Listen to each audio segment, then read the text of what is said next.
வரஹ்மத்துல்லாஹி வபரகாத்துஹு நஹ்மதுஹு நுஸல்லி அலா ரசூலில் கரீம் அம்மா பாத். கண்ணியமிக்க பெரியோர்களே, சகோதர சகோதரிகளே, தாய்மார்களே, நம்முடைய இஸ்லாமிய மார்க்கம் எதை செய்ய வேண்டும் என கட்டளையிடுகிறதோ அது மனித குலத்திற்கு நல்லதாகவே இருக்கும். எதை தடுத்துள்ளதோ அது மனித குலத்திற்கு எதிரானதாகவே இருக்கும். நமது இஸ்லாம் தடுத்துள்ள விஷயங்களில் மது போன்ற போதைப் பொருட்களாகும். இஸ்லாம் மதுபானத்தை படிப்படியாக தடை செய்து இறுதியில் மது பழக்கத்தை முற்றாக ஒழித்தது. யா ஐயுஹல்லதீன ஆமனு இன்னமல் ஹம்ரு வல் மைசிரு வல் அஸ்லாமு வல் அன்சாபு வர்ஜுஸும் மின் அமலிஷ் ஷைத்தானி ஃபஜ்தனிபூஹு லஅல்லகும் துஃப்லிஹூன். விசுவாசிகளே, மதுபானமும் சூதாட்டமும் விக்கிரக வணக்கமும் அம்பெறிந்து குறி கேட்பதும் ஷைத்தானுடைய அருவத்தக்க செயல்களுள் அவையாகும். ஆகவே இவைகளிலிருந்து விலகிக் கொள்ளுங்கள், நீங்கள் வெற்றி பெறுவீர்கள். மதுபானமும் சூதாட்டமும் உங்களுக்கிடையில் விரோதத்தையும் குரோதத்தையும் உருவாக்கும். அல்லாஹ் நிலையிலிருந்தும் தொழுகையிலிருந்தும் உங்களை தடுத்து விடவுமே நிச்சயமாக ஷைத்தான் விரும்புகிறான். நீங்கள் விலகிக் கொள்வீர்களா? அல்லாஹ் தாலா இந்த ஒரு வசனங்களிலும் மதுபானத்தின் சூதாட்டத்தின் ஷிர்க்குடன் இணைத்து குறிப்பிட்டுள்ளான். மோசமான செயல்கள் என வர்ணிக்கின்றான். மதுவையும் சூதையும் தவிர்ப்பதை வெற்றிக்கான பாதை என குறிப்பிட்டுள்ளான். இஸ்லாம் மதுபானத்தை ஹராமாக்கியுள்ள காரணம் என்ன? ஏன்னா அது போதை தரும் என்பதால். ஒரு மதுபானம் எந்த பொருளில் தயாரிக்கப்பட்டிருந்தாலும் செர்மானங்கள் எதுவாக இருந்தாலும் அது போதை தரும் என்ற வகையில் அது ஹராமாகவே கொள்ளப்படும். அதிகமாக போதை தருவது மட்டுமின்றி குறைவாக போதை தருவதும் ஹராமாகும். இதை பற்றி நபிமொழி ஒன்று இருக்கிறது. அதிகமாக போதை தருவதை குறைவாக உட்கொள்வதும் ஹராமாகும். இந்த வகையில் மதுபானம் போன்றவற்றில் ஒரு மிடர்கள் அருந்துவதும் ஹராமாகவே கொள்ளப்படும். மதுபானத்தை அருந்துவது மட்டுமின்றி அதை விற்பனை செய்வதும் ஹராமாகும்.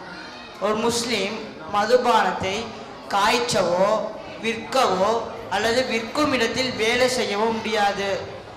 இதை தொடர்பாக நபி ஸல்லல்லாஹு அலைஹி வஸல்லம் அவர்கள் கூறினார்கள், அதை காய்ச்சுபவர், அதை வாங்குபவர், அதை குடிப்பவர், அதை சுமப்பவர் என மதுபானம் பரிமாறப்படுவதற்கு நேரடியாகவோ மறைமுகமாக பங்களிப்பு செய்யும் 10 பேரை சபித்தார்கள். உலக அறிவில் அடையாளங்களில் போதைப் பொருட்கள் பெருக்குவதும் ஒன்றாகும். அதை நாம் நிதர்சனமாக கண்டு வருகின்றோம். இன்று பல வடிவம் பெற்று புது புது வடிவங்களில் உலா வந்து கொண்டு வருகிறது. அல்லாஹ் மனிதனுக்கு கொடுத்த மிகப்பெரிய அருட்கொடை அறிவாகும். இந்த அறிவை வளர்க்க இன்று மனிதன் பல முயற்சிகள் செய்து கொண்டிருக்கிறான். ஆனால் போதை இந்த அறிவை வலுங்கடிக்கக்கூடியது. பணம் கொடுத்து கொஞ்ச நேரம் பைத்தியமாக இருப்பது பைத்தியக்காரத்தனமானது. இதை பற்றி இமாம் ஹசனுல் பஸ்ரி அவர்கள் கூறினார்கள், பணம் கொடுத்து வாங்குவதாக அறிவிருந்தால் மக்கள் எவ்வளவோ கொடுத்து வாங்குவார்கள். இந்த வகையில் அறிவை மழுங்கடிக்கக்கூடியதை மக்கள் பணம் கொடுத்து வாங்குவது ஆச்சரியமாக உள்ளது.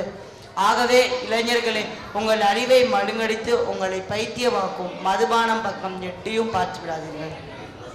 இன்று போதையின் பால் ஈர்க்கப்படுவதற்கு பல காரணங்கள் உள்ளன. அவற்றை களைவது காலத்தின் கட்டாயம். முதல் காரணம் சரியான பிள்ளை வளர்ப்பின்மை.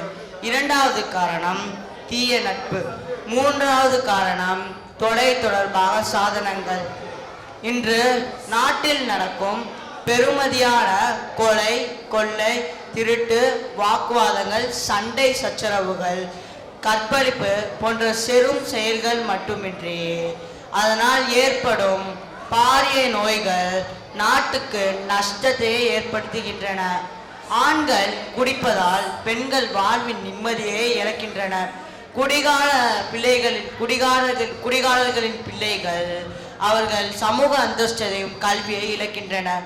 மற்றவர்கள் கூட இவர்கள் பிள்ளைகளுடன் சேருவதை வெறுக்கின்றனர். ஆகவே நமது நாட்டில் எல்லோரும் நிம்மதியாகவும் ஆரோக்கியமாகவும் ஒற்றுமையாகவும் வாழ ஒரே முடிவு முழுமையான மது ஒழிப்பு திட்டமே. ஆகவே நம்ம இளம் சமுதாயம் துவா செய்து மதுவை ஒழிப்போம். அஸ்ஸலாமு அலைக்கும் வரஹ்மத்துல்லாஹி வபரகாத்துஹு.